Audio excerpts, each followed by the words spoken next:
네, 안녕하세요. 이원재입니다. 9월 24일 화요일 매일 오전 11시에 시작하는 이원재의 끝내주는 경제 라이브 오늘도 시작하겠습니다. 아이고 날씨가 아주 더웠다 아주 추웠다 정신이 없으시죠? 근데 우리 정치 우리 경제도 정신이 없습니다. 그 정신없는 이야기 깊이 있게 잘 정리해서 관점 있게 전해드리겠습니다.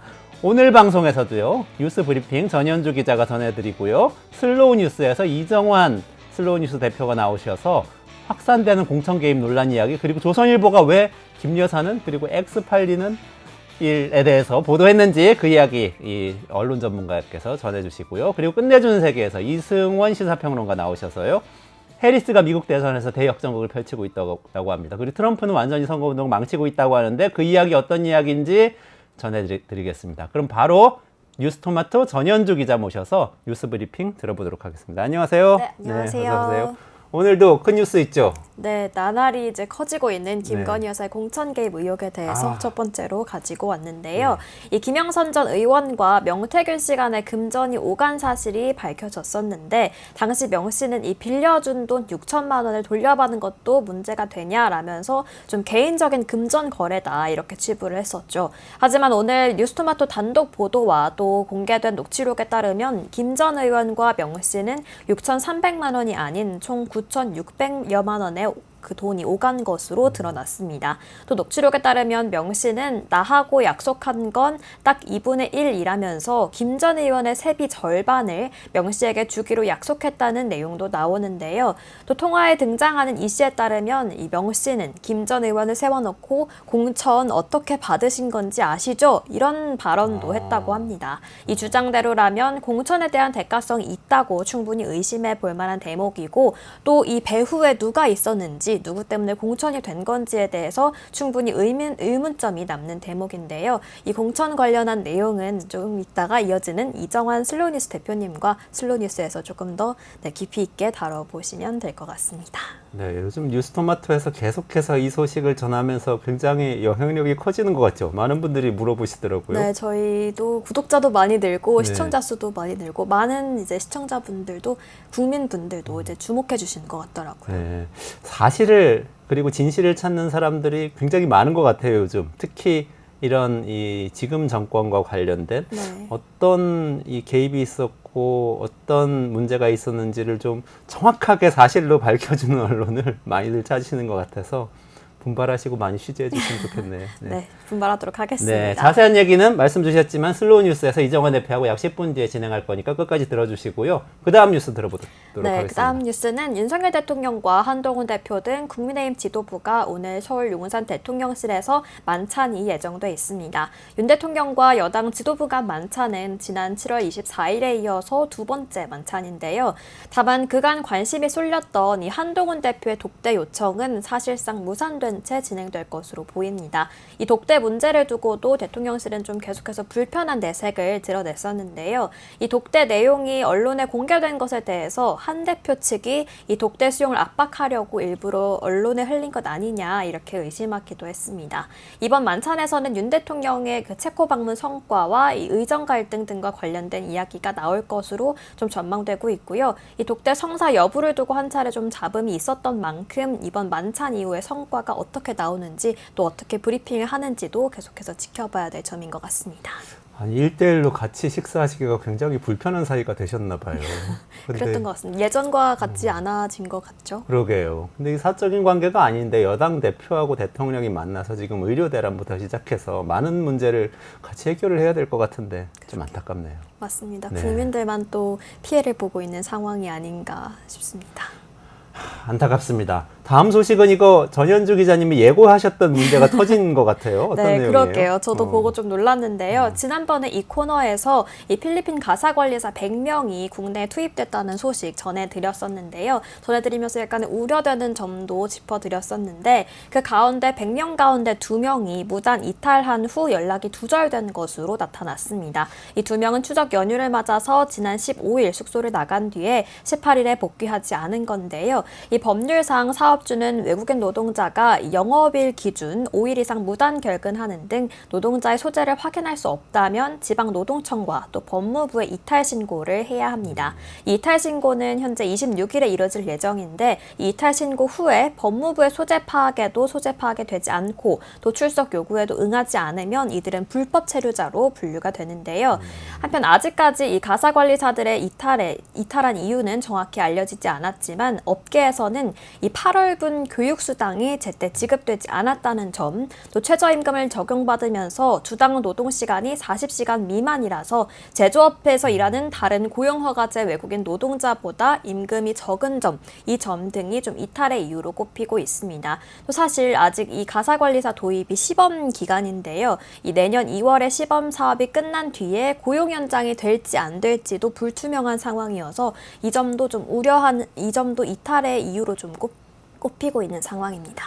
이게 일 처리를 제대로 못한 거 아닌가 하는 생각이 드는데요. 얼마 전에도 오세훈 서울시장이 김문수 고용노동부 장관하고 논쟁을 그 지면으로 하기도 했었는데 최저임금 미만으로 이 가사관리사들에게 이 임금을 지급할 수 있도록 법을 바꿔야 한다 이런 주장을 하기도 했었잖아요. 네. 근데 지금 최저임금을 지급한 것도 모자라서 이분들이 이탈하게 되셨다는 거, 이 점도 좀 마음에 걸리고 참 이게 좀 황당한 주장이었다 이런 생각이 들고, 또 하나는 홍보는 잘 하시는데 일은 잘 못하시는 것 같은 생각이 드는 것이, 어떻게 외국에서 한국으로 와서 돈을 벌려고 하는 분들한테 정부가 데리고 왔는데 임금을 제때 지급을 못해요. 그러니까요. 그러면 당연히 다른 생각이 들겠죠. 돈이 없어서 여기서 돈을 벌려고 온 분들이잖아요. 어떻게 관리를 하는 건지 참 안타깝네요. 맞습니다. 단순히 이 노동 문제뿐만 아니라 또 이분들이 아까 말씀드렸듯이 불법 체류자로 분류가 됐을 때 또 다른 문제가 또 야기될 수 있어서 그 부분도 좀 우려되는 부분인 것 같습니다. 그래요. 이민 노동은 이제 앞으로 늘어날 수밖에 없는데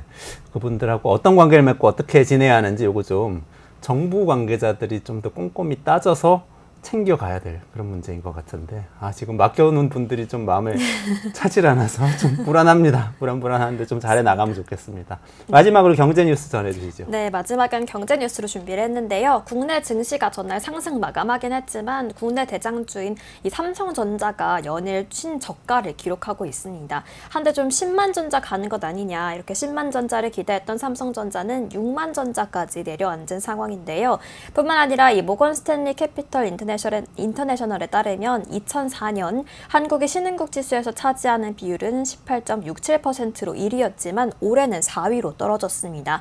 이 4위가 대만에도 밀린 순인데요. 경제대국인 중국과 또 인도에는 좀 밀릴 수 있다고 하더라도 경제력이 상대적으로 작은 대만에 추월당한 것은 좀 심각한 문제다, 이렇게 보고 있습니다.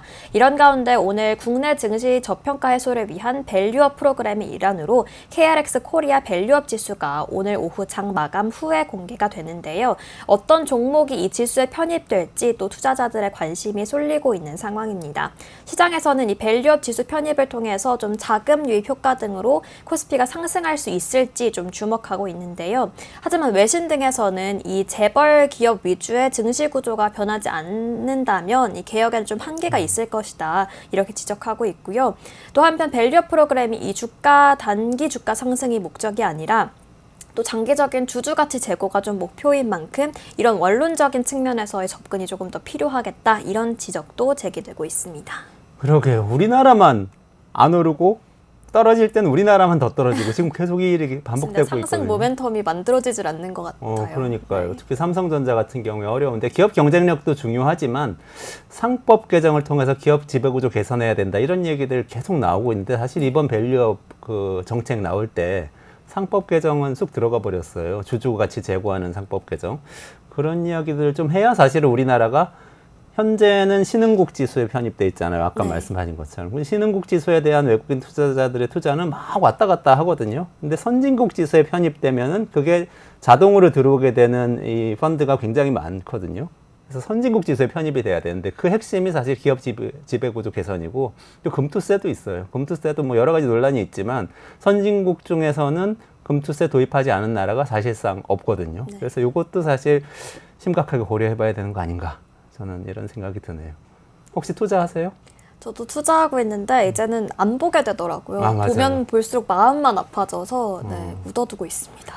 우리 정 기자님 마음 아프시지 않게 기업 지배구조 개선 꼭 해가지고 한국 정치도 살리면 좋겠습니다. 오늘 여기까지 뉴스 브리핑 듣도록 하고요. 조금만 기다리시면 이정환 슬로우 뉴스 대표하고 지금 확산되고 있는 김건희 여사의 공천 개입 의혹 그리고 언론 보도에 대해서 전해드리도록 하고요. 오늘 전 기자님 여기서 인사드리겠습니다. 고맙습니다. 네, 고맙습니다.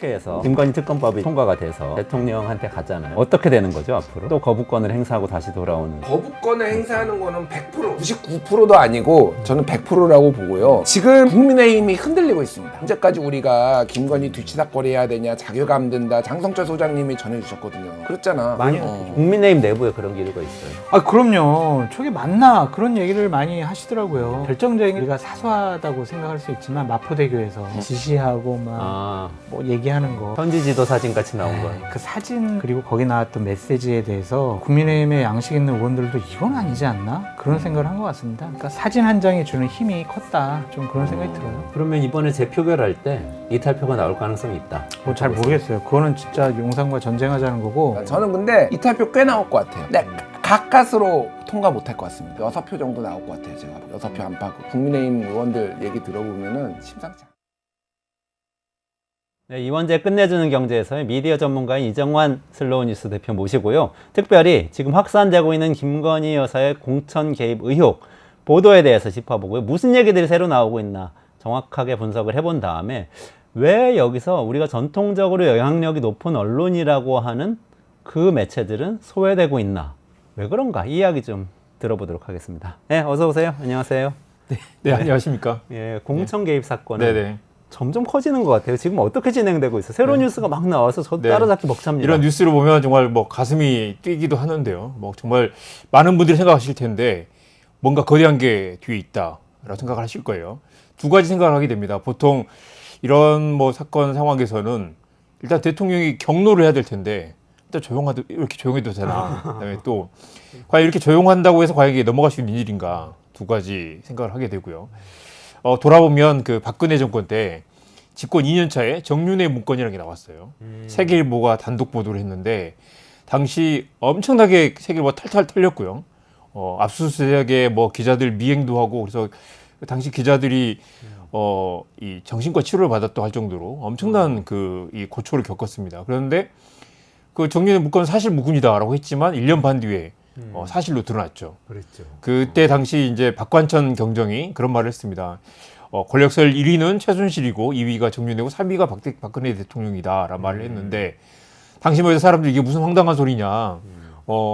생소했던 이름도 낯선 그 최순실 정윤회가 왜 여기서 나오느냐 했지만 그거 다 사실로 드러났죠. 그리고 그게 네. 대통령 탄핵이라는 탄핵까지 우리 이어졌습니다. 헌정사상 최초의 일로 이어졌죠. 지금 나오는 일련의 사건들이 이 거대한 사건의 한 조각이 아니냐라는 우려가 나오고 있고요. 그런 우려를 벗어나려면 대통령이 적극적으로 해명을 해야 될 텐데 왜 이 지점에서 경로를 하지 않으시나라는 그런 의문이 있습니다. 경로는 혼자 하고 계시지만 알려지지 않는 것이 아닐까요? 그럴 수도 있고요. 보통은 이제 경로를 할 때 경로를 했다고 막 알렸잖아요. 그렇죠. 이번 경우는 뭐 반박을 해야 될 텐데 반박이 나오지 않는 상황입니다. 사실이 아니라고 반박을 하지 않고 있는 상황이다. 네. 정리를 해보겠습니다. 굉장히 복잡한 상황인데 김건희 여사가 총선에 개입한 정황이 최소 세 차례 다양한 사건이 드러났습니다. 한 번은 실제로 공천을 받았고요. 한 번은 김건희 여사가 개입했는데도 공천에 떨어진 정황이 있고요. 개입한 의혹이 나왔는데 네. 공천에 떨어진 다른 한 상황이 번은 나오고. 김건희 때문에 떨어졌다라는 주장이 나오고 있습니다. 아. 김건희 때문에 내가 공천을 받지 못했다라는 네네네. 주장이 나오고 있습니다. 네. 중요한 건 이런 사건이 이런 말이 돌고 있는데 해명을 하지 그렇죠. 않고 있는 그런 상황이라는 게 오히려 더 심각한 신뢰 위기. 해명하지 않고 있기 때문에 실제로 그런 일이 있었던 거 아니냐라는 의혹이 나오는 거죠. 발단은 9월 5일 뉴스토마토 단독 기사였습니다. 네. 그때만 해도 와 이거 뭐지라는 생각을 하셨을 거예요. 김건희 여사가 김영선 전 국민의힘 의원에게 텔레그램 메시지를 보내가지고 지역구를 바꾸라라고 요청했다라는 그 당시 표현을 요청했다였습니다. 2024년 4월 총선이죠. 네네, 올해 총선에서 이 두 명의 의원이 그걸 봤다, 텔레그램 메시지를 봤다라고 했는데 그 보도가 나오자마자 이준석 의원이 나서가지고 그 A 의원이 나다. 그런데 그때만 해도 공천 개입이라고 하기 애매하다라고 말을 했어요. 그래가지고 대충 이 정도에 정리되는 거 아닌가.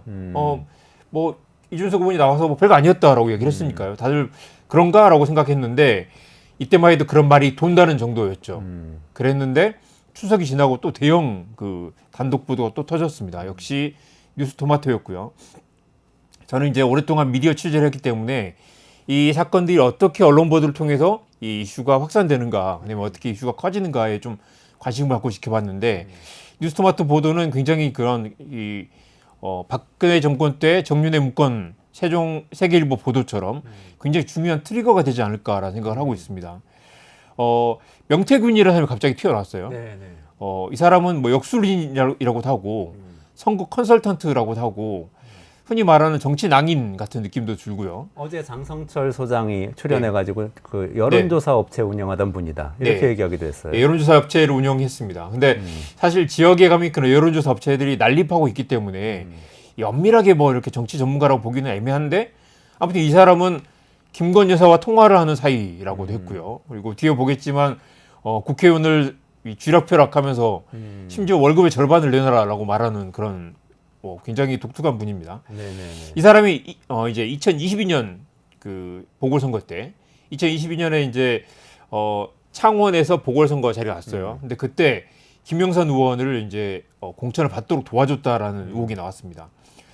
정확한 워딩은 사모하고 전화해서 대통령과 통화해서 대통령이 나는 김영선이라 했는데라고 했다는 거죠. 그러니까 뭐냐면 그 공천을 대통령이 내가 김영선에게 공천을 주라고 했다라는 말을 전달해서 김영선이 공천을 받도록 압력을 넣었다는 거죠. 실제로 공천을 받았고 보궐선거에서 당선이 됐습니다. 그랬죠. 당시 이제 윤상현 공천관리위원장이 소설 같은 이야기다라고 반박을 했는데 그러니까 개입이 없었다는 거죠. 그리고 그 당시 당대표가 또 이준석 당시 이제 국민의힘 당대표였고요. 이준석이 몰랐을 리가 없습니다. 이게 그 김건희 여사를 통해서 공천이 압박이 있었다면 이준석 의원은 또 아니라고 했고요. 이준석 의원 말로는 당시는 김영선 의원 그 유명한 수조물 사건 아시죠? 노량진 수산시장인가요? 가서 수조물을 떠먹으면서 와, 뭐 깨끗하다라고 했는데 후쿠시마 앞바닷물도 깨끗할 거다, 그렇게 얘기한 거. 오염수 문제 없다라는 그런 퍼포먼스를 했는데 누가 봐도 정말 기괴한 사건이었죠. 그 후쿠시마 오염수하고 관련이 없기도 한데다가 그 물을 왜 떠먹냐, 다들 어항에 있는 물을 왜 떠먹어요? 주변 사람들이 기겁을 했던 그런 사건이었는데 이준석 의원 말도 재밌습니다. 그 당시에는 수조물 심 사건 이전이라 그 당시 나쁜 이미지는 아니었다. 공천을 준 것, 본인이 대표일 때 공천을 준 것에 대한 변호를 한 거예요. 문제 없었다. 그리고 이준석 의원 말로도 김건희 여사 뭐 압력 때문에 공천을 준 거 아니었다라는 거였고요. 그리고 실제로 오선 의원이 됐죠. 그랬는데 이 2024년에는 올해 총선에서는 공천을 받지 못했어요. 네네. 아무래도 그게 이제 수조물 사건하고도 관련이 있을 거고 실제로 이분이 뭐 그 오선 의원 하는 동안 뚜렷한 뭐 이렇게 그 업적을 내지는 못했죠. 자, 그래서 이제 다시 2024년 공천으로 넘어오게 됩니다. 네네네. 수조물 사건 이후에 이제 한동훈 지도부 된 거죠. 김영선을 공천하지 않으려고 했던 것 같습니다. 그리고 명태균 통화에 또 이런 내용이 있습니다. 김영선 컷오프야라고 명태균이 말을 했다는 거죠. 여사가 전화를 왔어. 그 말은 아직 공천에 컷오프된 사실이 언론에 공표되기 전인데 여사가 전화가 왔고 그 말을 명태균이 누군가한테 한 말이 통화 내용이 남아있는 거죠. 이거 자체가 갖는 여러 가지 시사점이 있는데 김건희 여사가 공천 컷오프 사실 미리 알았다. 정보가 김건희 여사 흘러갔다는 거고 김건희 여사가 나서가지고 김영선 컷오프는 안 된다라는 메시지를 이야기했다는 거죠. 이미 컷오프된 상황이기 때문에 그러면 옮겨서 지역구를 옮겨서 출마해보자. 김해 갑으로 출마하게 해보자라고 했다는 거죠. 그러니까 이게 9월 5일 보도하고는 약간 다르긴 합니다. 9월 5일 때는 김건희 여사가 지역구를 옮기라고 요청했다라는 내용인데 지금 이제 최근에 나온 보도는 이 명태균 녹취록에 나온 건 김건희 여사가 이 컷오프된 김영선을 살리기 위해서 지역구를 옮겨보자라고 이제 제안을 했다는 거고 그러니까 빨리 기사를 내야 된다라고 말하는 이 명태균의 말이 녹취록에 남아 있습니다. 지금 이 녹취록은 어디서 나온 얘기죠? 역시 뉴스토마토 네네. 보도였고요. 네네네. 뉴스토마토 보도가 이제 이 뭐 행사하게 날것의 그 정황을 드러내고 있기 때문에 물론 여기서 중요한 포인트는 그겁니다. 이 김건희와 대화는 아닌 거죠. 그리고 명태균과 누군가의 대화, 그 누군가가 누군가를 통해서 이 녹취록이 흘러나와서 제보를 한 건데 제가 또 확인을 해보지 않았겠습니까? 그래서 그 김기성 뉴스토마토 국장과도 통화를 해보고 편집국장이죠. 네, 언론계 여기저기 그 이야기를 해봤더니 이 제보를 받은 곳이 최소 2군데, 여러 군데 이 제보를 받은 언론사가 네, 두 군데 제보를 있나요? 여러 군데 네. 언론사에 보냈다고 하는데 유일하게 뉴스토마토만 추가 취재를 해서 이걸 내보냈고요. 아, 그렇군요. 자, 그래서 김기성 국장에게도 물어봤습니다. 왜 이걸 뉴스토마토만 내보냈을까라고 했더니 일단 이게 사실 이제 뭐 보셨다시피 명태균이라는 사람 과연 믿을 수가 있는가라는 게 좀 고민이기도 하고 여전히 제보자의 그 신변도 굉장히 좀 이렇게 조심스러운 상황입니다. 그래서 이제 그 많은 언론사들이 비슷한 고민을 했을 텐데 입증할 만한 증거나 근거가 있느냐라는 게 일단 하나의 고민이었을 거고 또 하나는 아까 세계일보 이야기했던 것처럼 이걸 자칫 잘못 보도했을 경우에 검찰이 엄청난 압박을 하지 않을까. 실제로 아마 지금 뉴스토마토가 가까운 시일 안에 검찰 압수수색을 받게 되는 거 아니냐라는 우려도 있습니다. 네. 그런 정무적 판단이나 부담감이 컸을 거다라는 그런 우려도 있습니다. 그래서 뉴스토마토는 물어보니까 제가 뉴스토마토에 와서 이 이야기를 하는 것도 재미있는데요.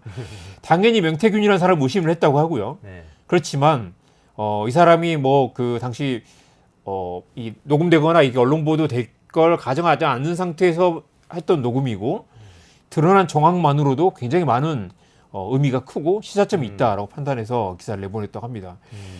지금 또 보니까 이제 제보자 처음 준 녹음 파일이 한 8개 정도였는데 지금 이제 이 논란이 확산되면서 2년 분량의 녹음 파일을 다 뒤져보면서 지금 찾아보고 있다는 거죠. 녹음 파일 2년 분량을 네. 다 가지고 있으면서 뒤져보고 자기가 있다. 했던 녹음 파일 중에 이제 관련된 사건들이 있는가.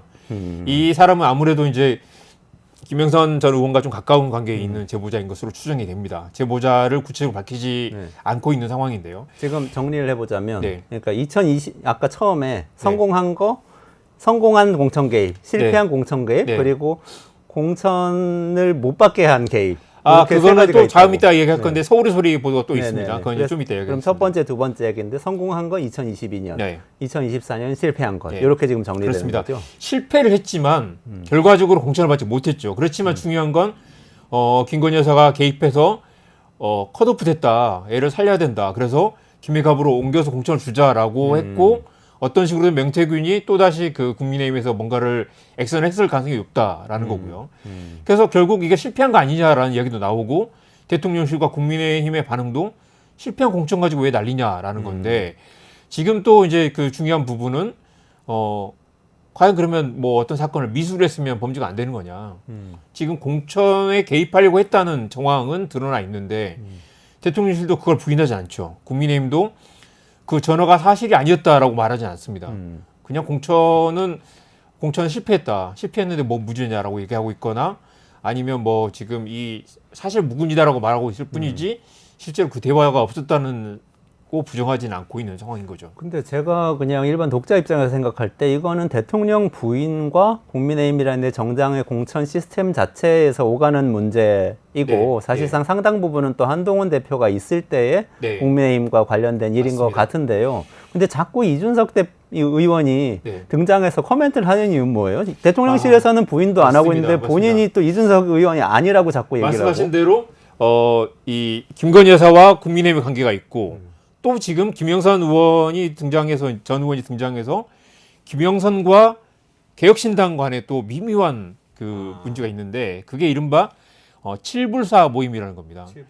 그래서 이게 정말 드라마 같은 그런 무슨 영화 같은 상황인데요.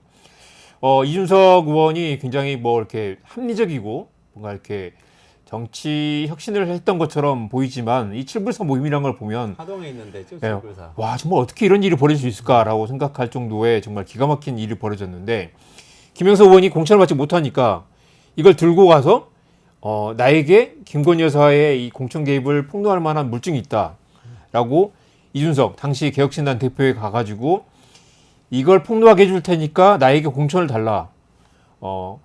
비례대표 1번을 달라고 요청을 했다는 거예요. 그래가지고 이준석 의원과 천하람 당시 후보자 등이 모여가지고 7불사에 모여서 거의 밤샘 회의를 했고 일부는 중간에 이제 가고 밤샘 회의를 하면서 이제 이거 어떻게 폭로할 것인가, 심지어 보도자료를 어떻게 내고 기자간담회 어떻게 할 것인지까지 논의를 했는데 결과적으로 또 이것도 불발이 됐습니다.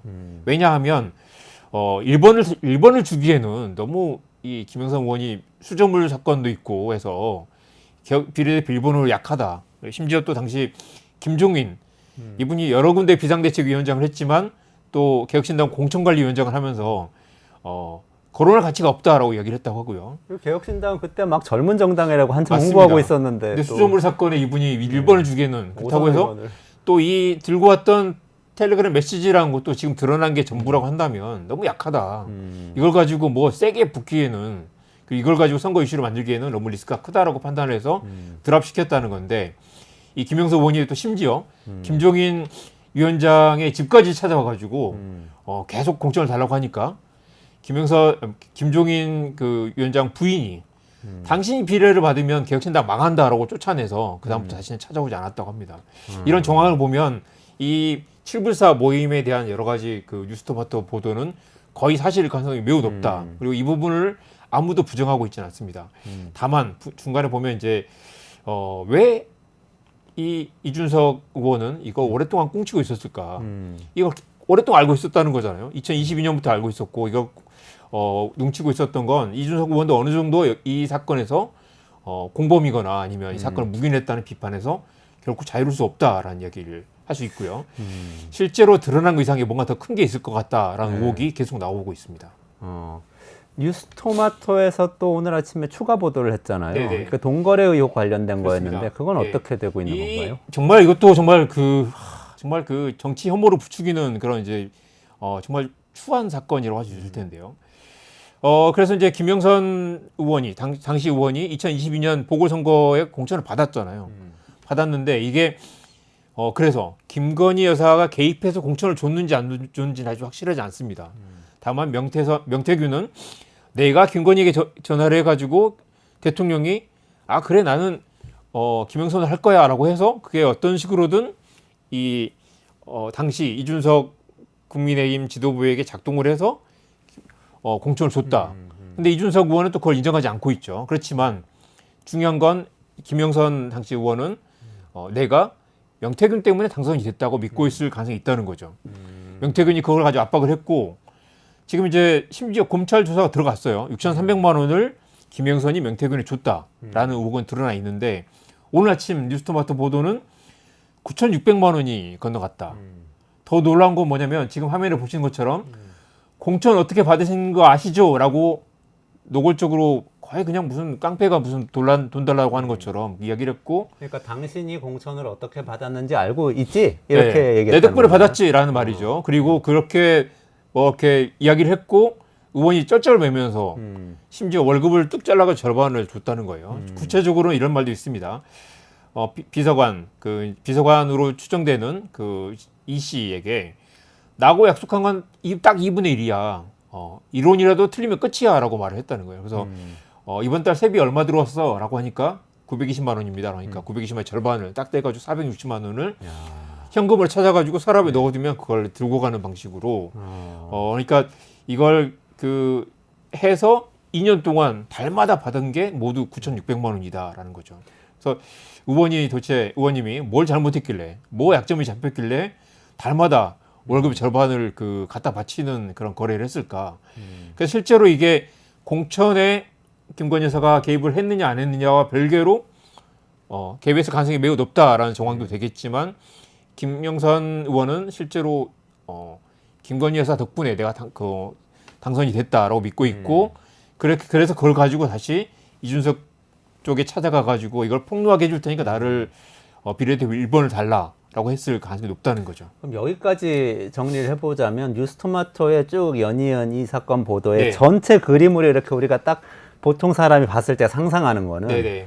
대통령 부인이 여당 공천에 개입을 했다. 네. 뭐 여러 가지 정황이 나왔지만 그 전체 그림으로 보면 했을 것 네. 같다. 네. 근데 개입을 하는 과정에서 중간에 이 그 소식을 전달한 역할을 하는 명태균이라는 사람이 있었고 네. 이 사람은 특정 의원이 공천을 받을 수 있게 하거나 당선될 수 있게 하는 어떤 역할을 김건희 여사를 통해서 하면서 그것에 네. 대한 대가로 어쩌면 세비의 절반, 상당 부분의 금전을 네. 받았다. 네. 지금 이 전체 그림이 이런 거잖아요. 근데 금전을 받은 조각이 건- 전부 다 있는 건 금전을 아니죠. 받은 건 사실이고요. 네. 또 재밌는 건 뉴스토마토에서 그 보도를 잘했던데, 중리 잘했던데 명태균 도대체 누구냐?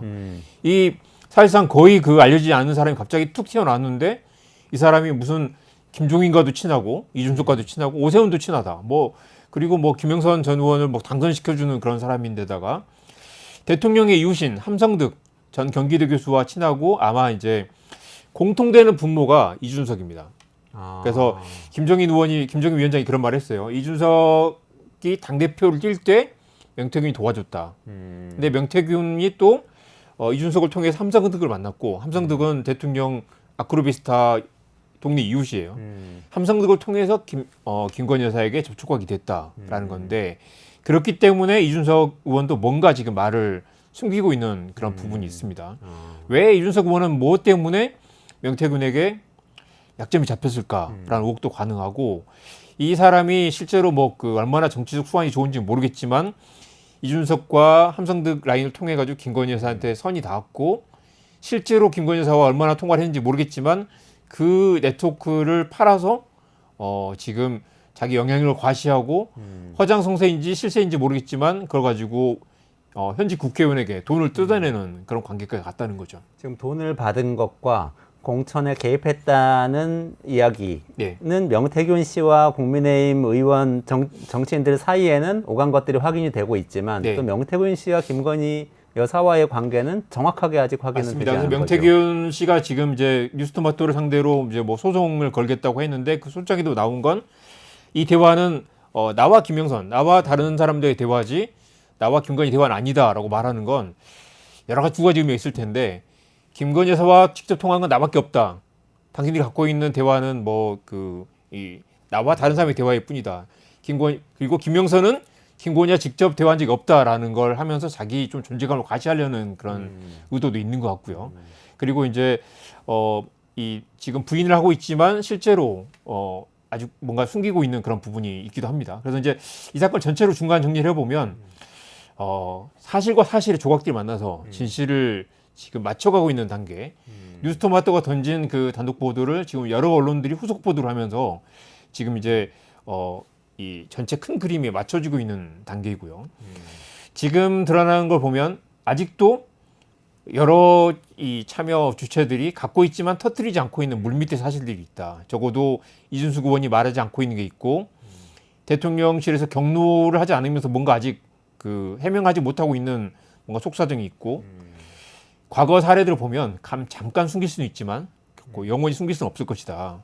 언젠간 이게 터져 나올 수밖에 없을 것이다. 이게 앞으로 정권이 2년 지금 7개월이 남았는데 2년 7개월 더 남았죠. 2년 지금 9개월이 남았는데 그 사이에 이걸 계속 뭉개고 갈 수 있을까? 어디선가 터져 나올 수밖에 없다라는 거고요. 뉴스토마토 보도로 보면 이 매체 사이즈가 중요한 시대가 아니라 결국 중요한 사건들은 송곳 주머니 속에 송곳처럼 튀어나올 수밖에 없고 결국 아직 정권 후반 레임덕 상황도 아닌데 이 동시다발적으로 모든 언론이 이 사안을 추적하고 있기 때문에 결국 언젠가 더 큰 사건으로 비화될 가능성이 있다라고 볼 수 있겠습니다. 지금 뉴스토마토 이외에 다른 언론들도 지금 사건을 다루기 시작하고 있죠. 맞습니다. 굉장히 많은 지금 보도가 나오고 있는데요. 이 김영선이 명태균에게 6,300을 줬다라는 건 처음 JTBC 후속 보도였고요. 그리고 이 개혁신당의 김영선 의원이 전국 조직망을 들고 가겠다라고 했다는 건 아이뉴스 24 또 IT 매체 보도였습니다. 네네. 그리고 이제 한겨레가 명태균 씨가 김건희의 초청으로 대통령 취임식에 참석했다라는 건 한겨레 단독 보도였고요.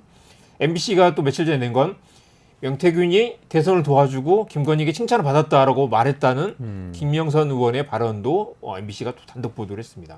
재미있는 건 지금 이제 박민 사장이 가면서 뭔가 그 정권 눈치를 보고 있다는 비판을 받고 있는 KBS는 아직 한 건도 보도를 하지 않았고요. MBC와 SBS가 경쟁적으로 계속 굉장히 큰 비중으로 후속 보도를 하고 있습니다. 조선일보와 중앙일보 등 이제 보수 언론도 약간은 관망하고 있는 단계인데 지금 이제 이 사건을 직접 보도를 하고 있지 않지만 최근 상황을 보면 조선일보 조중동에서도 급격하게 이 정권에 대한 실망 또 그 뭔가 이렇게 이대로는 안 된다라는 그런 이제 보도가 계속 쏟아지고 있고요. 어제 저는 되게 중요한 보도가 있었다고 생각하는데 박정훈 조선일보 논설실장이 김 여사는 이란 반박을 받으면 말문이 막힐 때가 많다. 칼럼을 쓴 건가요? 네, 칼럼에서 그러면서 윤석열 지지자들이 이제 X팔리는이라는 표현을 썼는데 아마 쪽팔리는일 거 높아요. 쪽팔리는 심정이 됐다라는 그런 그 칼럼을 썼습니다. 최근 비슷한 보도들이 많이 쏟아져 나오고 있는데 조중동의 이 변절, 조중동의 차가운 냉소가 지면에서 느껴지고 있고요. 아마 이 명태균 사건을 직접적으로 지금 따라가지 않고 있지만 이 사건이 어느 순간 인결점을 놓게 되면 이제 그 보도가 쏟아져 나올 거고요. 저는 그 박정훈 논설실장 칼럼 보고 이 문장이 딱 눈에 들었어요. 보수층이 이재명의 온갖 범죄 혐의 혀를 차다가도 네. 김 여사는? 네. 이라는 반박을 받으면 말문 막힐 때가 많다. 그러니까 지금 보수 언론은 이재명이 훨씬 더 문제가 많다라고 그걸 가지고 유일하게 이제 그 정권을 방어해 왔는데 이재명을 훨씬 넘어서는 지금 이제 살아있는 정권의 부패가 좀 심각하다라는 게 이제 쪽으로 옮겨가고 있는 거죠. 그래서 지지자들로선 속된 말로 X팔리는 심정이 된 것이다. 그러니까요. 그래서 자기 심정인 것 같은데. 네, 이 상황을 보면 정확하게 지금 이제 그 2016년 사건으로 8년 전으로 거슬러 올라가면 박근혜 국정농단 사건이 터지기 전에도 비슷했다는 거죠.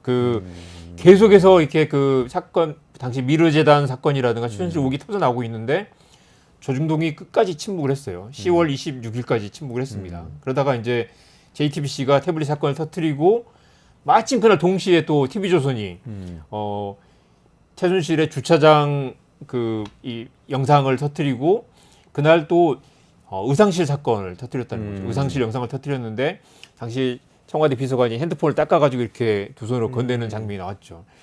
사실 그런 것들이 이제 아주 사소한 사건들이 모여서 어느 인계점이 넘어지면 뚝이 터지듯이 터져 나온다.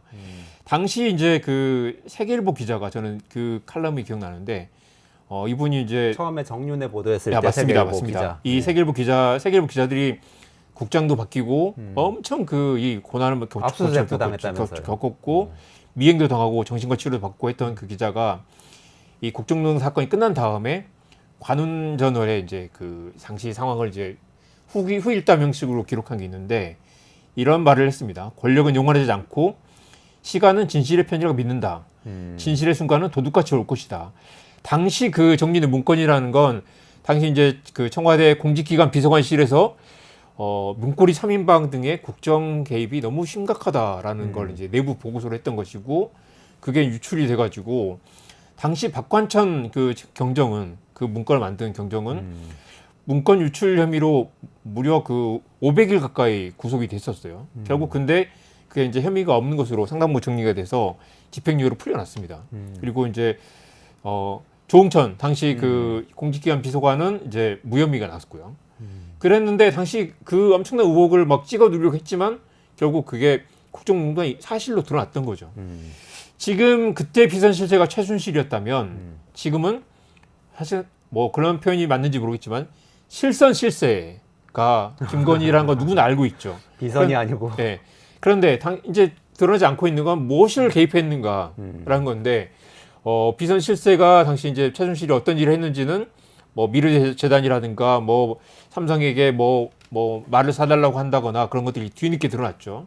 지금 김건희 여사의 그 부당한 개입은 지금 공천 개입 의혹이 여러 경로로 드러나고 있는 거고요. 그게 지금 이제 아주 작은 부분이 드러나고 있는 건데 이건 과연 뭉갤 수 있느냐. 이미 이게 뭉개더라도 이미 그동안 개입됐던 여러 정황들이 아마 이제 조만간 폭발적으로 터져 나올 수 있다. 지금 하나 빠진 게 지금 소리 보도 네네네. 이야기를 해야 되겠죠. 네네. 이 세 번째 개입 의혹이 또 어제 저녁에 나왔는데 이것도 사실 뭐 정황일 뿐이지만 간단하지가 않습니다. 김대남 대통령실 행정관 출신의 이 사람이 이제 선거에 나오겠다고 대통령실을 그만두고 나왔는데 공천을 받지 못했어요. 이 사람이 이제 지금은 서울보증보험이라는 곳에 감사로 가 있습니다. 아마 낙하산 인사했다는 뭐 의혹도 많았는데 서울의 소리 기자가 이 김대남하고 통화를 하면서 그 내용을 이 녹음을 다 통째로 이제 공개를 했습니다. 이거는 이제 그러니까 통신비밀보호법 위반이 아닌 거죠. 당사자이기 때문에. 이명석 기자와 김대남의 통화에서 이런 이야기를 합니다. 이철규가 김건희 루트야. 책임 있죠? 그 루트가 이철규야. 이철규는 지금 이제 그 공천관리위원이었고요. 공천관리위원장이 사실 이제 교수 출신이기 때문에 이철규가 상당 부분 공천의 이 중요한 부분을 핸들링하고 있었는데 김건희 여사가 이원모 대통령실의 인사비서관인데 이 사람에게 공천을 주라고 지시를 했고 이철규가 그래서 김대남을 떨어뜨리고 이원모를 밀었다라는 게 이 대화의 핵심입니다. 그러니까 둘 다 대통령실 출신인데 김건희 여사가 밀어준 사람이 공천을 받고 자기는 떨어졌다라고 주장을 하고 있는 거죠. 물론 주장일 뿐이지만 이런 주장이 나온다는 것도 한때 대통령을 모시던 두 비서관들이 서로 경쟁을 하다가 김건희 때문에 내가 떨어졌어라고 이 말을 서울의 소리는 또 누구나 알다시피 김건희 여사 그 디올백 논란을 터뜨린 그 약간 이제 인터넷 매체인데다가 약간 마이너 매체지만 굉장히 이제 공격적인 그런 이제 논조를 갖고 있는 매체죠. 그 매체와 녹음을 해서 터뜨렸다는 건 이게 방송이 될지 알고 터뜨렸는지 모르고 터뜨렸는지 모르겠지만 노골적으로 대통령실 비서관 출신 인사가 지금 대통령실에 치명적인 약점을 터뜨리는 상황이 된 거죠. 김대남 전 비서관은 여기에 대해서는 시인을 한 건가요? 그렇게 말을 했지만 자기가 약간 과장되게 말을 했다. 허위사실 말했다고 지금 이제 꼬리를 내리는 상황입니다. 그렇지만 그 대화 내용을 보면 여사한테 이혼모 하나 국회의원 배지 달게 해주려고 저 XS를 떨고 있다. 그래서 신주단지 모시듯이 저 난리를 지라려고 자막도 나와 있네요.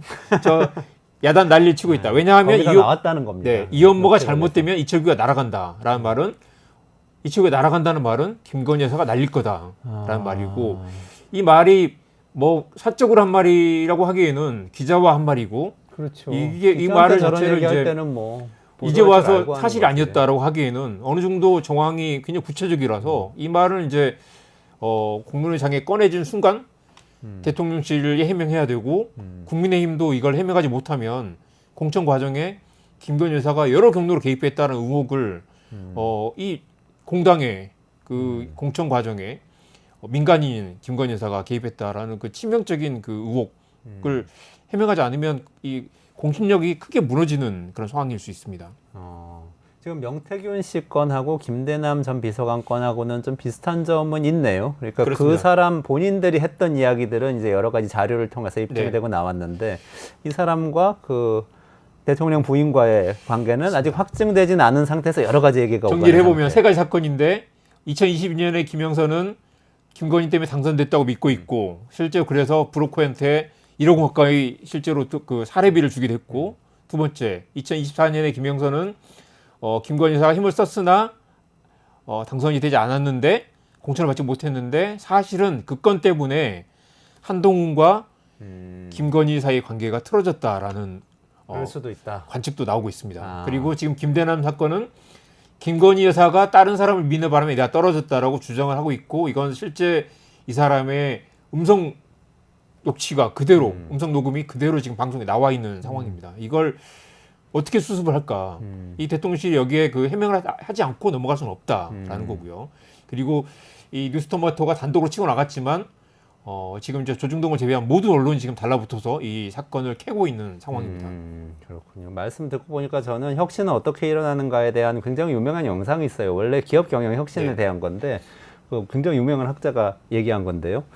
사람들이 많은 어떤 공원에 따뜻한 햇빛이 내리는 뭐 용산공원 뭐 이런 곳이에요. 뉴욕의 센트럴파크 이런 비슷한 곳에 어떤 사람이 갑자기 막 가운데 잘 보이는 자리로 가서 막 미친 듯이 아저씨 춤을 추기 시작해요. 그럼 사람들이 다 처음에는 외면하고 있다가 또 일부는 흘끗흘끗 보면서 웃기도 하는데 두 번째 사람이 가서 그 사람 춤을 따라 추기 시작해요. 어떤 텀을 두고. 그러면 그 다음에는 사람들이 다 거길 주목하게 되고 세 번째가 나타나기 시작하면 바로 이어서 수십 명이 달려들어서 맞습니다. 춤을 춘다는 거예요. 지금 언론을 보니까 뉴스토마토가 먼저 치고 나갔는데 서울의 소리도 그렇고 다른 지금 조금씩 보도하기 시작한 다른 언론들이 몰려들기 시작하는 상황? 큰 변화가 일어날 수도 있겠다 이런 생각이 마지막으로 이 드네요. 말씀을 드리고 싶습니다. 그 최근에 이제 서울대 이준훈 교수가 머로우 모멘트, 머로우의 순간이라는 그 표현을 썼던데 이 1954년에 미국에서 메카시 열풍이 한창일 때 모든 언론이 거기에 이제 그 움츠려 있다가 어느 순간 이제 그 에드워드 모로라는 CBS 앵커가 이건 이대로 안 되지라고 해가지고 이제 그 비판하기 시작하면서 많은 언론이 따라오기 시작했다. 그러니까 언론이 어느 순간 침묵하고 있다가 중립을 깨트리고 기계적 중립을 깨트리고 이건 정말 잘못된 것이다라고 사실 판단을 하고 그 판단을 공개적으로 이야기하는 순간 그게 모로의 순간 언론의 깨달음 모로의 이벤트라고 하는데 아마 지금 김건희 사건을 겪으면서 최근 이 1년에 지난 한 달 사이의 그 상황을 보면 많은 언론들이 그 모로 이벤트를 지나고 있는 게 아닌가. 이거 그냥 양쪽 입장을 들어봐야 된다. 아니면 아직 확인되지 않은 사실이기 때문에 좀 신중해야 된다라는 단계를 넘어서 이건 의혹만으로도 의미가 있고 이 의혹을 해명할 책임은 대통령실이 있다라는 쪽으로 분위기가 바뀌고 있는 게 아닌가라는 거죠. 정문의 문건을 보도했던 세계일보 기자의 시간은 진실의 편이다. 그 네. 이야기 계속 자꾸 되새기게 네. 되네요. 네. 머로의 순간이 오고 있는 거예요? 이미 왔을 수도 있고요. 이미 왔을 수도 네. 있다. 아. 그리고 지금 이제 이 순간을 어떻게 이기느냐에 따라 어떻게 이제 그 언론과 이 대통령실 관계를 대통령 이 해명에 적극적으로 반박하느냐에 따라서 자칫 지지율 10%로 가게 되면 사실상 심리적 탄핵 10%가 되면 공직자들이 말을 듣지 않게 되고 완전히 정치 권력이 붕괴되는 순간이 올 거다라는 경고도 나오고 있습니다. 알겠습니다. 여기까지 말씀 듣도록 하고요. 조금만 기다리시면 미국 대선 얘기로 넘어가서 해리스가 대역 전국 펼치고 있다고 하고 트럼프는 지금 선거운동 극단적으로 나가서 굉장히 이상한 일이 벌어지고 있다는데 무슨 얘기인지 이승원 시사평론가한테 끝까지 꼭 들어주시고요. 이정환 대표님 여기서 인사드리겠습니다. 고맙습니다. 네, 고맙습니다.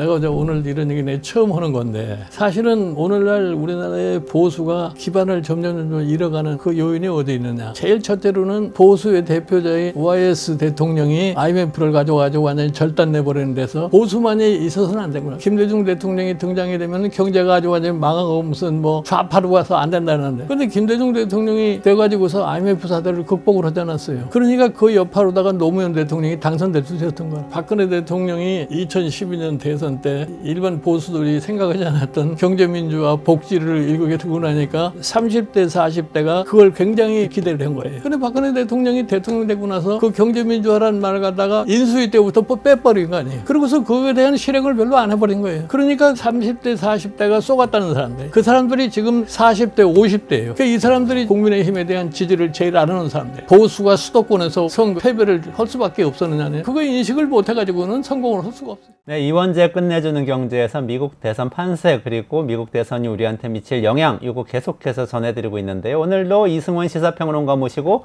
그 이야기 전해드리도록 하겠습니다. 안녕하세요. 어서 오세요. 이승원입니다. 네, 지난번까지 나오셔가지고 전당대회 이후에 해리스가 치고 올라가는 것 같긴 한데 여전히 트럼프가 우세하다는 조사가 많다. 그런 이야기 해주셨는데 네. 지금 분위기는 어떻게 되고 있어요? 지금도 어쨌든 해리스가 계속 전반적으로 우세한 건 맞아요. 그런데 뭐 매번 드리는 말씀이지만 경합주에서 어떤가. 근데 경합주는 좀 엎치락 하고 있는 그런 상황이어서 그런데 일단 절대적인 수치보다 추세가 중요하고 경합주에서 특정 주가 특히 중요하고 뭐 이래서 조금 구체적으로 봐야 되는데 일단 그 CBS하고 유거부 조사 뭐 자주 나오죠. 여기서 그러니까 전체 등록 유권자 3,129명을 대상으로 했을 때 해리스가 52, 트럼프가 48. 그래서 해리스가 4%포인트 앞서가요. 그런데 이게 역시 오차범위 아니기 때문에 이론적으로는 무의미하다. 그러니까 4%라는 숫자 자체는 굉장히 좀 괜찮은 숫자지만 어쨌든. 그리고 이제 경합주를 좀 쪼개서 보면은 경합주 7개를 따로 봤을 때 여기서는 더 좁혀져요. 51대 49로 2%포인트만 앞서가니까 해리스 입장에서는 좀 답답하죠. 그래서 그전에 비해서는 나아진 건가요, 그래도? 그 다음에 말씀드릴 게 MBC인데 MBC 조사 같은 경우는 해리스가 그동안 조금 뒤처져 있었는데 최근 MBC 조사를 보니까 해리스가 또 리드하고 있어요. 그러니까 앞서가고 있어서 MBC의 조사를 보면은 그래도 어쨌든 탄력을 받고 있다. 이런 그러네요. 얘기를 해드릴 수 있어요. 그러니까 역전을 했다 이렇게 해석할 수도 있는 그렇죠. 그러니까 조금 전에 말씀드린 건 CBS 유거부 조사고 이번에 이제 MBC 같은 경우는 49대 44. 그래서 5%포인트 앞서가고 있고 네네네. 과거에 비해서 해리스 성적이 많이 좋아지고 있다. 이런 얘기를 좀 들을 수 있는데 특히 이제 구체적으로 봤더니 흑인 여성들이 지지세가 굉장히 높아졌어요. 흑인은 뭐 압도적이고 뭐 여성은 이제 특히 낙태권이 이번에 경제, 이민, 낙태 이 세 가지가 키 이슈잖아요. 이번 그 선거에서 의제인데 네네네. 이 특히 흑인층들은 뭐 당연히 예상 가능한 그런 여러 가지 이유로 그리고 여성층에서 힘입어서 지난 7월만 해도 한 32%였거든요. 그런데 이번에 48%니까 16%나 오른 거예요. 엄청 올랐네요. 네. 그래서 이 조사를 한 MBC 기자가 이렇게 평가를 했습니다. 지난 2001년, 그러니까 9/11 테러가 있었던 2001년 9/11 테러 직후에 당시 조지 W 부시 대통령의 호감도가 30%포인트 급등한 이래 가장 큰 폭의 상승이다. 이렇게 표현을 했어요. 그러니까 뭐 5%, 6% 한 자릿수 호감도가 올라간 적은 있어도 이렇게 16%, 30% 이건 쉽지가 않은 숫자이기 때문에 오죽했으면 이제 부시에 대비해서 이런 얘기를 했겠나. 그런데 해리스한테 좋은 조사만 있는 거는 아닙니다. 아, 그래요? 네, 제가 이제 이건 어제 밤까지 제가 봤던 숫자들이고 여기 오기 직전에 뉴욕타임즈가 공개를 했어요. 오늘 지금 뉴욕타임즈 앱을 여시면 바로 볼 수 있는 건데 뉴욕타임즈와 세이나대가 공동으로 계속 조사를 하잖아요. 그런데 경합주에서 세 곳이 또 트럼프가 그러니까 선벨트 지역에서 트럼프가 앞서가고 있어요. 선벨트 지역이면 조지아하고 예, 조지아, 애리조나, 네바다, 애리조나. 뭐 노스캐롤라이나까지 네. 포함해서 하는데 이제 노스캐롤라이나 같은 경우는 2016년, 2020년 다 트럼프에게 몰아줬기 때문에 그래서 노스캐롤라이나를 빼고 6개 경합지라고 조사하는 경우도 많거든요. 네네네. 근데 어쨌든 이번에 그 선벨트라고 묶이는 곳, 그러니까 특히 어느 쪽입니까? 노스캐롤라이나, 애리조나 이쪽에서 조지아까지 해서 2%에서 한 5%포인트가량 트럼프가 앞서가요. 트럼프가 앞서는 네, 걸로 트럼프가 나왔어요. 앞서가요. 조지아에서도 아. 그래서 그 조지아 같은 경우는 선거인단이 16명이니까 여기도 굉장히 중요하고 저번에 말씀드린 것 같은데 펜실베니아가 선거인단 19명이라서 네. 가장 중요하고요. 그러니까 네네. 트럼프가 됐던 해리스가 됐던 누구든 반드시 이겨야 되는 데가 펜실베니아고 그 다음에 꼽는 게 조지아입니다. 조지아가 16명. 그리고 애리조나는 11명이긴 한데 여전히 중요하죠. 그런데 어쨌든 조지아, 노스캐롤라이나, 애리조나에서 트럼프가 뭐 한 2% 혹은 5% 앞서가고 있고 그래서 이거는 이제 뉴욕타임스, 세나대 공동 조사라서 네. 그러니까 결론을 짓자면 여전히 아무도 모른다. 여전히 여전히 아무도 모른다. 해리스가 전체적인 지지율에서는 해리스가 조금 앞서 나가는 맞아요. 조사가 더 많이 나오고는 있지만 네. 경합주를 보면 이게 지금 아직 박빙인 것 같다. 이런 분석이시네요. 그리고 어제 이제 워싱턴 포스트 같은 경우는 여론조사가 2016년 그 힐러리와 트럼프가 맞붙었던 그 당시부터 여론조사가 굉장히 신뢰도를 상실했잖아요. 그래서 네. 많이 개선했다고 해도 2020년도에도 많이 틀렸어요. 그래서 이번에 또 얼마나 못 맞출까 욕먹기 싫어서 다각도로 이제 각 언론사들이 분석할 거 아니겠습니까? 여론조사 전문기관에서. 그런데 워싱턴 포스트 같은 경우는 이렇게 산발적으로 여러 가지 조사가 나오니까 항상 평균치를 좀 내고 그리고 과거에 이 지역에 투표하던 사람들의 행태가 어떤지까지 분석을 해서 나름대로 또 그 툴을 이용해서 평균을 냅니다. 그런데 어제 보도를 보니까 워싱턴 포스트예요, 이거는. 네. 그랬더니 노스캐롤라이나 지난 경합주 나온 거죠. 저기 아, 그림 지금 표 나오네요. 나오네요. 네네. 노스캐롤라이나가 2016년, 2022년 계속 트럼프를 밀었던 곳인데 지금 타이 동률로 나오니까 트럼프 입장에서는 기분 나쁜 결과인 거예요. 왜냐면은 내가 항상 이겼는데 이번에 해리스와 동률이니까. 그리고 보시다시피 이제 애리조나, 조지아 조금 전에 말씀드린 선벨트 지역, 그 빨갛게 된 데가 트럼프가 조금 앞서가고 있고 나머지 또 4개 지역은 해리스가 조금 앞서가고 있다. 근데 여전히 오차범위 아니다. 이런 표를 어저께 워싱턴 포스트에서 보도를 했습니다. 그 오른쪽에 보면 그래도 지난 2주 전에 비하면 해리스가 맞아요. 다 높아진 걸로는 나오네요. 네. 저게 약간 TV 토론 영향이 없지 않아 있을 텐데, TV 토론 얘기를 잠깐 드리면 지난 네네. 10일 날 TV 토론이 있었고, 네. 제가 그 전에 방송할 때 이 TV 토론이 굉장히 중요할 걸 말씀드렸잖아요. 굉장히 중요한 건 맞는데, 역시나 TV 토론이 압도적으로 해리스가 잘했다는 평가를 받았음에도 불구하고 그게 지지율에는 크게 영향을 미친 것 같지는 않습니다. 네네. TV 토론 트럼프가 더 잘했다고 얘기한 사람은 제가 딱 한 사람밖에 못 봤어요. 트럼프. 본인이 자기가 더 잘했다고. 내 인생의 그러더라고요. 최고의 연설이었다, 뭐 토론이었다 이거. 저도 보고서는 역시 트럼프다운 답변이었구나 싶은데 심지어 이제 공화당 트럼프 지지자들한테도 물었을 때 해리스가 잘했다고 압도적으로 얘기합니다. 그런데 우리도 사실 그렇지 않아요. 뭐 대선 때 내가 지지하는 후보가 토론 못해서 안타깝긴 하지만 그게 표심을 바꾸지는 않아요. 그러니까 네. 못했으면은 저 후보가 좀 잘했으면 말을 좋겠는데. 잘못해서 그렇지. 진짜 얘긴데 제대로 못 보여주네. 막 이렇게 생각하지 지지자들은. 그러니까 더 결집하죠 오히려. 그래서 압도적으로 해리스가 토론 자체만 봤을 땐 잘했다는 여론조사가 있지만 그 이후에 지금 나온 게 다 그 뭐 17일부터 21일까지 이런 것들이거든요. 근데 반영이 많이 안 된 거는 그럼에도 불구하고 TV 토론 여전히 큰 의미가 없었다.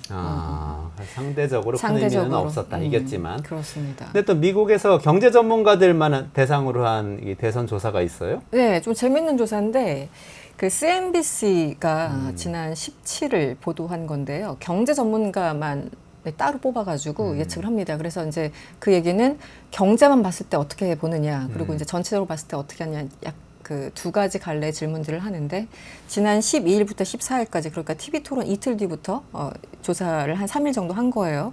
근데 27명인데 이 안에는 투자 전략가, 뭐 경제학자, 펀드 매니저 이런 분들이 들어가요. 그래서 계속 이분들을 좀 추적 조사하는 것 같아요. 같은 그룹을 모아놓고 뭐 한 3개월, 뭐 4개월 이렇게 이제 시간이 지나면서 이분들의 어떤 입장이 어떻게 변화하는지 이런 것도 보여주는 것 같은데 일단 48%가 해리스가 승리할 가능성이 높다. 그리고 41%가 트럼프가 승리할 가능성이 높다. 가능성을 점친 거예요. 내가 좋아한다, 싫어한다가 아니라 가능성. 그런데 지난 7월 조사 때, 같은 조사 때, 그 당시 이제 아직은 바이든이 있을 때예요. 그래서 트럼프 대 바이든이 48대 35로 트럼프가 완전히 앞서가고 있었어요. 근데 지금 해리스와 트럼프를 붙여놓고 지난 12일부터 14일까지 조사했더니 해리스가 한 7%포인트 앞서는 승리 가능성. 그래서 이제 조금 더 구체적으로 사안에 대해서 물어봤어요. 뭐가 좋은데? 그랬더니 트럼프가 되면은 주식시장, 마켓, 주식시장하고 경제 자체는 더 좋을 것 같아 라고 얘기를 했고 그런데 전체 국가로 봤을 때는 해리스가 더 좋을 것 같아 또 이렇게 답변을 했습니다. 국가엔 트럼프가 좋은데 나라의 해리스가 더 좋으니까 솔직히 경제 빼고는 국가 전체를 봤을 때는 그래도 해리스가 나을 것 같아라는 게 이 27명의 경제 전문가들의 의견이었습니다. 경제 전문가들만 대상으로 한 조사가 있군요. 좀 재미있었어요. 그래서 27명. 네. 근데 우리가 한참 전에 방송할 때 트럼프가 첫 번째 암살 시도 있었을 때였어요. 그 성조기와 파란 하늘 같이 보이는 그 사진이 등장했을 때. 7월 13일이었나 그랬죠? 그랬죠. 그때의 암살 때문에 이거 트럼프가 모멘텀 잡는 거 아닌가 이런 생각을 많이 했었지만 사실 생각보다 큰 영향이 없었고 물론 바이든 사태란 다른 이벤트가 그 다음에 있었지만 근데 네네. 이번에 또 암살 시도가 있었잖아요. 이것도 영향이 별로 없는 건가요? 1차 암살 시도 때는 영향이 있었죠. 있었어요. 그래서 그리고 이틀 뒤에 열렸던 공화당 전당대회 이미 트럼프는 대통령이었어요. 맞아, 공화당 전당대회 그 자체 분위기는 뭐 차치하고서라도 암살 시도까지 있었고 그 멋진 사진이 나오면서 이거 폭력만은 안 된다 이런 인식들이 있잖아요. 일반적으로 미국 유권자들 사이에. 그래서 당연히 트럼프가 된다라고 이제 거의 도장을 찍어주는 장면이었기 때문에 그래서 바이든 사태로까지 사실상 이어진 거죠. 바이든 사태, 이 암살 시도는 제가 기억하기로는 13일이었고 바이든 사태가 21일이었거든요. 그러니까 한 일주일에 엄청난 그 일이 있었던 거죠. 그래서 바이든 사태로 이어졌고 그래서 이제 해리스로 선수 교체가 됐는데 이번에 2차 암살 시도는 생각만큼 크게 일단 우리나라 언론 보도만 봐도 많이 그렇게 나오지 않아요. 뭐 외국 언론을 미국 언론을 제가 매일마다 좀 살피긴 하는데 1차 암살 시도 때는 굉장했었는데 이번에는 나오긴 나오지만 그때만큼은 아닌 거예요. 그러니까 제가 드리고자 하는 얘기는 이미 트럼프든 해리스든 지지율에 이미 선 반영돼 있어서 이 2차 암살 시도가 별게 아니라는 뜻이 아니라 이미 1차 암살 시도가 워낙 컸고 이미 결집할 사람들은 다 결집했기 때문에 이번 2차 암살 시도가 크게 여론조사상은 뭐 좌지우지하는 그런 팩터로서 작용하지 않는다. 이 정도를 말씀드릴 수 있을 것 같아요. 그리고 큰 영향 없을 거다. 이미 그 TV 토론이 아무 영향이 없었던 것처럼 뭐 암살 시도도 물론 같은 뭐 요인으로 분석할 수는 없지만 그러니까 이미 극단적으로 양측이 결집됐다라는 걸 다시 한번 보여주는 그런 사건들, 징후들이 아닌가 싶고요.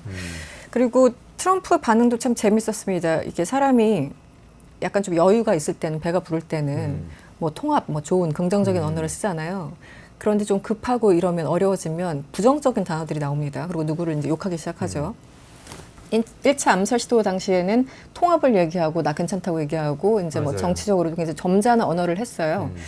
언어를 발설을 했는데 이번에는 바이든과 해리스가 꾸미는 공산주의 좌파 수사가 자신의 목숨을 노린 공격이다 이렇게 대놓고 비판을 했어요. 그러니까 이번에 암살 시도 자체가 바이든, 해리스 너네들 때문이야. 니네들이 자꾸 날 마녀 사냥하고 수사하게 만들고 나쁜 사람을 만들었기 때문에 저런 암살 시도가 있었어라고 바로 즉각적으로 화이트하우스를 공격을 한 거죠. 그래서 1차와 2차가 극명하게 달리 반응하는 그런 모습을 또 볼 수도 있었습니다. 여담입니다만. 뭔가 좀 쫓기고 있다는 인상은 분명하죠. 분명하네요. 예, 실제 뭐 여론조사도 오차범위 내긴 하지만 해리스가 앞서가는 지표들이 많이 나오니까 이게 바로 이제 1차와 2차 암살 시도 사이의 어떤 큰 변화라고 할까요? 네.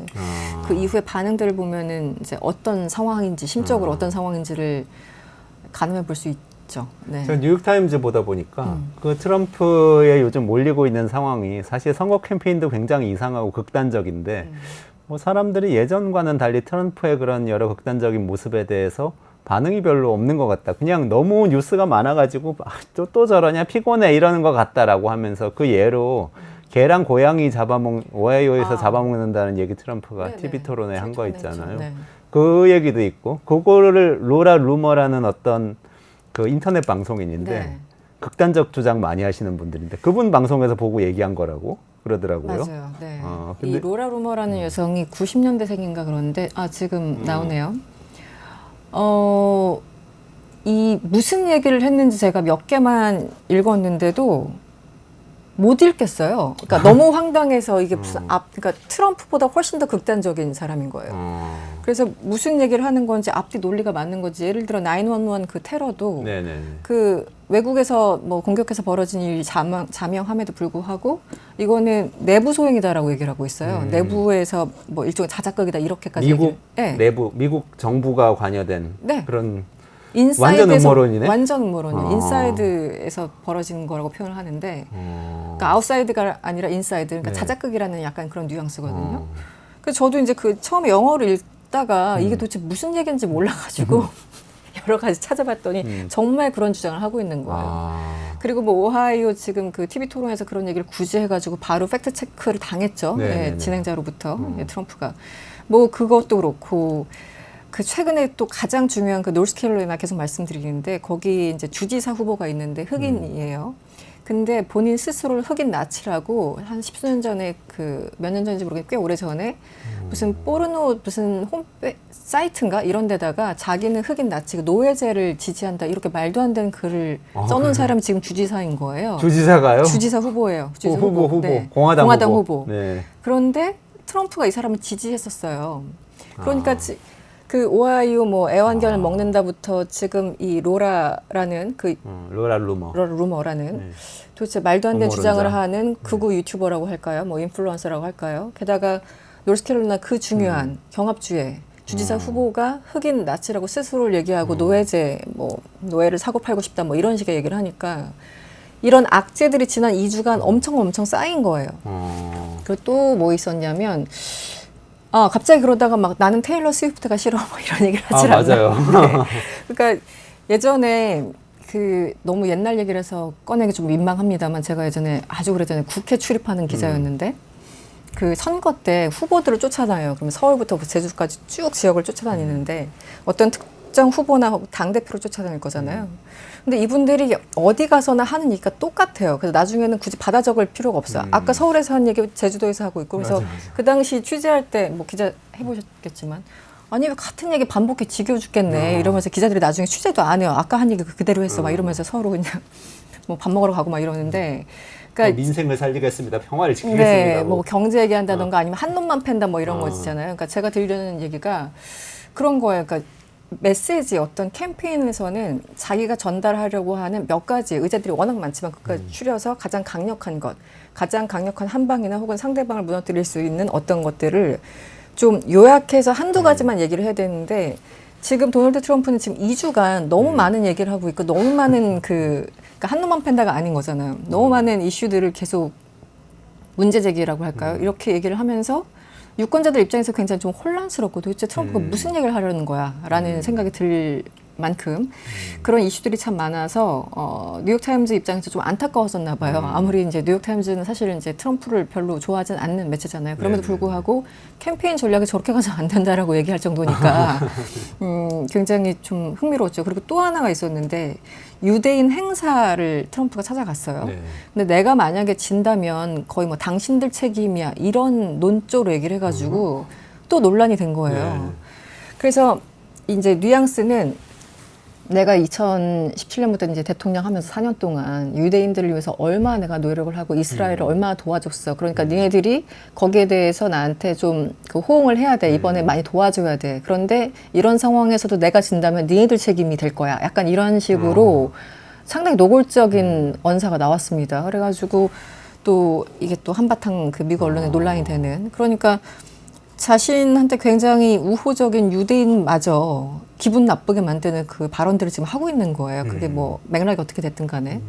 그러니까 이게 한 TV 토론 이후에 벌어진 여러 가지 일들만 지금 추려서 몇 가지만 말씀드린 건데 이러니까 굉장히 좀 혼란스럽죠.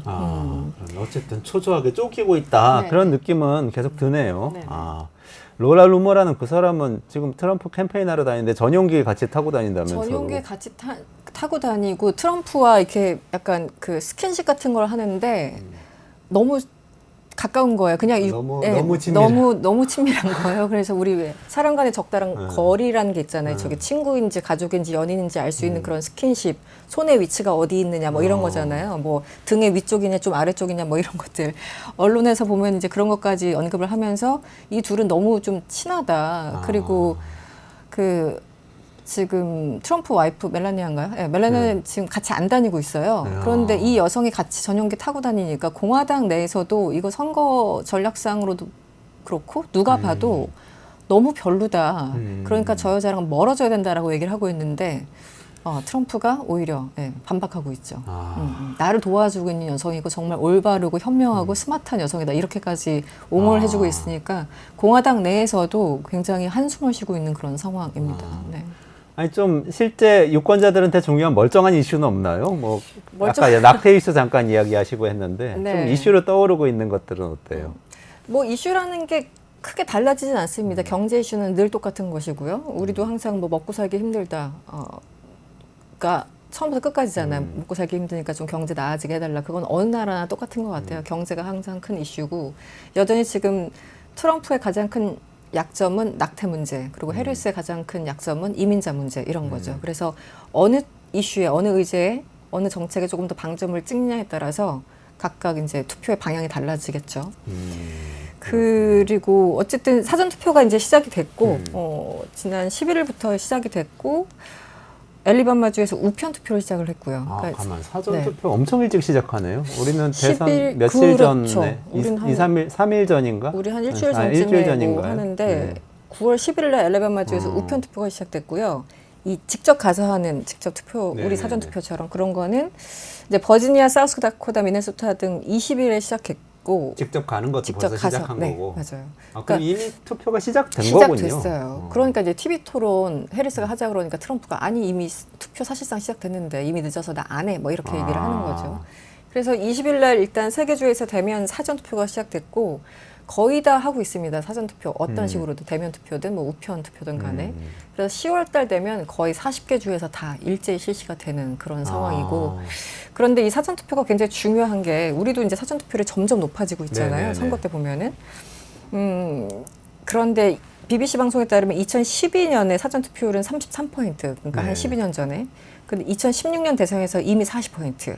그리고 2020년에는 무려 69%, 거의 70%. 70%가 사전 투표를 한 거예요? 엄청났어요. 근데 예외적인 상황이 있었죠. 코로나였기 코로나 때문에 때구나. 다들 이제 안 가려고 했던 상황이고 못 간 상황이어서 이제 그렇다 치고.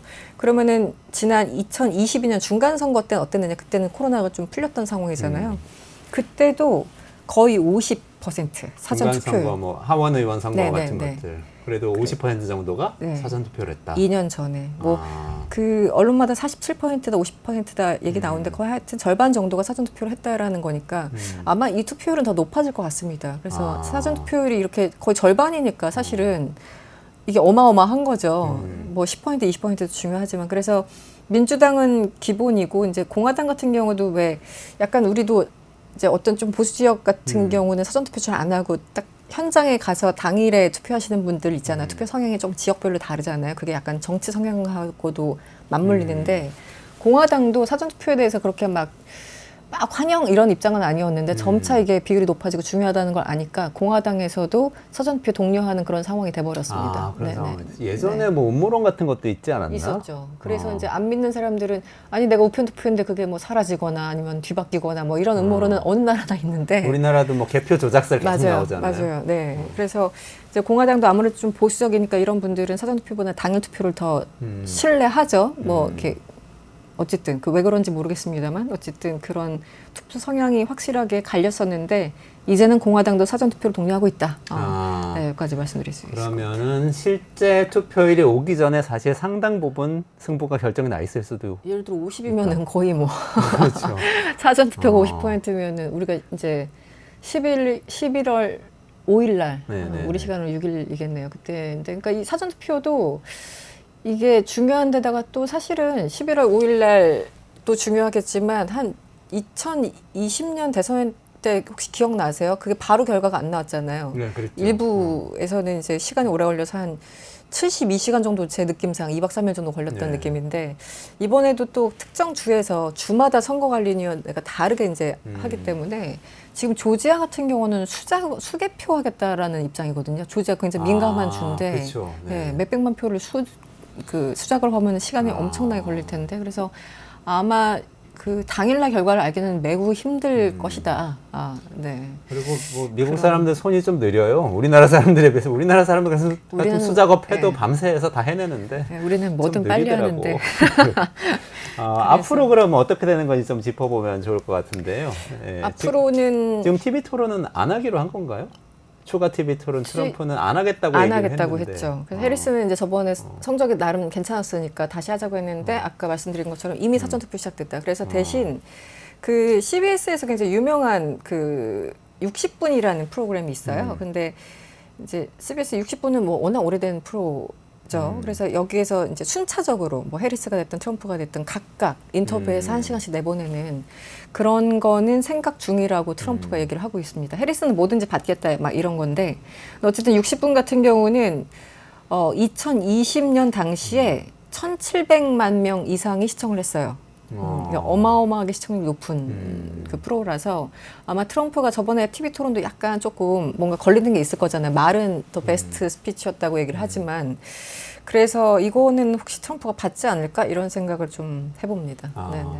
특이한 것 같아요. 지금 트럼프는 또 최근에 렉스 프리드만이라고 제가 잘 보는 그 팟캐스트 있는데 거기서 트럼프를 출연을 시켰어요. 그러니까 롱폼 인터뷰라고 그렇군요. 2시간, 3시간 계속 인터뷰하는데 보통 IT 기업가들 뭐 일론 머스크니 뭐 샘 알트만이니 이런 사람들 하다가 갑자기 이방카 트럼프가 나오더니 그 연이어서 도널드 트럼프가 나왔어요. 이방카도 나왔군요. 네, 이방카가 그 렉스 프리드만하고 친하대요. 옛날부터 잘 알던 친구라고 엄청 축혀주더니 아마 이방카 통해서 섭외한 것 같은데 나와서 하는데 네.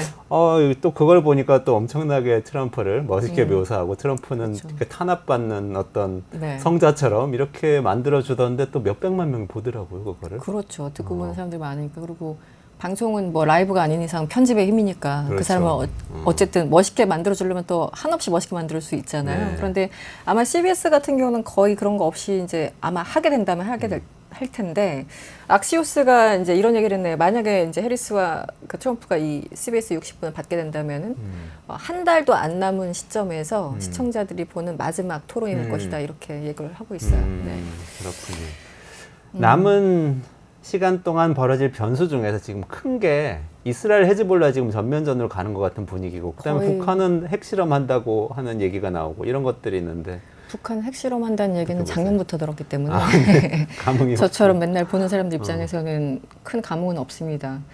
정말 작년부터 그 전해부터인가 하여튼 윤석열 정부 들어서 계속 7차 핵심은 7차 핵심이라면서 잊을만 하면 한 번씩 계속 얘기했었기 때문에 약간 늑대 소년 같은 느낌이 드는 거예요. 그런데 이번에 사실은 이제 어쨌든 미국 우리가 얘기하고 있는 미국 대선이 워낙 중요하고 해리스가 됐든 트럼프가 됐든 북한 입장에서는 과거만큼은 아니지만 어쨌든 신경을 써야 되잖아요. 그러니까 아마 정말 시기를 본다면 이 직전에 핵실험을 할 수도 있겠죠. 정치적으로 판단을 한다면 김정은이 언제 할까 생각을 하면은 이제 직전에 하면서 뭔가 한 방 확 흔들어 놓는 그런.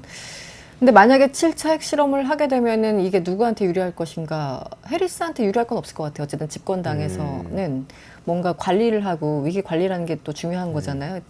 이후에 뭔가 벌어진 다음에 일 처리도 중요하지만 그런데 바이든 행정부 내내 4년 동안 아무것도 안 했기 때문에 전략적 인내 뭐 거의 한 10배로 전략적 인내를 했죠. 오바마 때보다.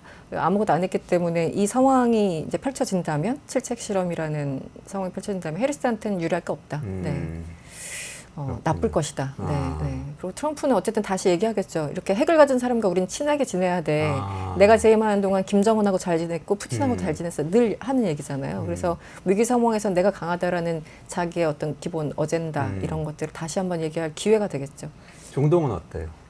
중동 역시 해리스한테 불리합니다. 지금 그렇지 않아도 이제 가자지구 문제 때문에 그 아랍계 유권자들이 등을 돌리고 있었잖아요. 그래서 지금 해리스가 되면서 조금 더 뭐 투표를 할까 말까 약간 좀 이러고 있는 상황에서 저 문제가 어쨌든 그 확전이 되면 될수록 지금 바이든 해리스 정부에는 굉장히 좋지 않은. 그러니까 누구한테 플러스가 된다기보다 누구한테 이제 마이너스가 되느냐를 봐야 되는데 해리스 입장에서는 어쨌든 마이너스가 될 거라고 저는 생각을 합니다. 그렇군요. 정치적으로 봤을 때. 오늘 얘기를 이렇게 듣다 보니까 요약을 제가 해보자면 해리스가 그래도 조금씩 지지율이 올라가면서 승기를 잡고 있는 방향으로 가고 있다. 추세가 그렇다. 그렇죠. 네. 그리고 여기에는 뭐 낙태권이나 이민자 이슈에서 그래도 조금 잘하고 있는 것 같기도 하지만 또 트럼프가 캠페인을 워낙 초조한 나머지 못하고 있는 측면도 있다. 그런데 앞으로 남아있는 기간 동안에 북한의 핵실험이나 중동 문제, 이스라엘과 헤즈볼라의 전면전 같은 이런 국제적인 악재는 해리스한테 더 많이 있을 것 같다. 네, 그 악재가 만약에 더더욱 발생한다면 해리스한테 마이너스일 것이다. 네네. 그렇군요. 그렇다고 근데- 트럼프한테 플러스라는 뜻은 아니고. 그건 네, 아니고요. 네, 뉘앙스가 조금 다르긴 한데요. 네. 그래서 해리스 당선 가능성은 지난번 출연하셨을 때보다 조금 더 높아진 거예요?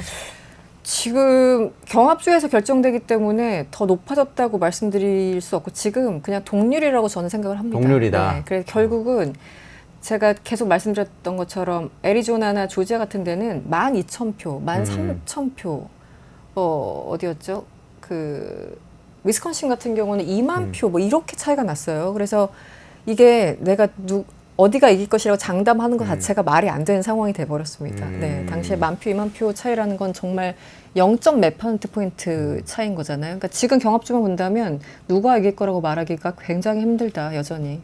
10,000명의 미국인들이 전 세계의 질서를 좌지우지하는 이 정말 현실이 그렇게 참 볼 수도 있어요. 안타깝긴 합니다. 네. 네. 12,000표, 15,000표. 그래, 저번에 나오셨을 때는 그래도 트럼프가 더 유리한 거라고 것처럼 말씀하셨는데 조금 이쪽으로 옮겨온 거 아니에요? 그래도 덜 유리하게 된 거 아니에요?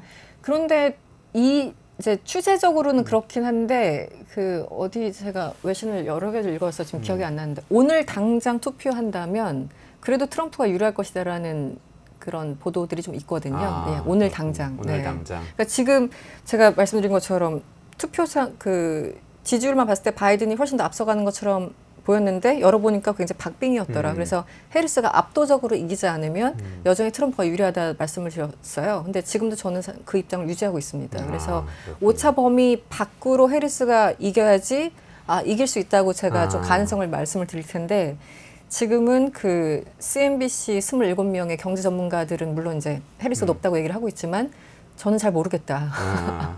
비겁하게 이렇게 빠져나가는 느낌이 있지만. 알겠습니다. 오늘도 냉철한 분석 감사드리고요. 미국 대선 소식 이승원 평론가가 계속해서 전해드릴 것도 약속드리고요. 오늘 이승원 평론가님하고 같이 인사드리고 물러가겠습니다. 고맙습니다.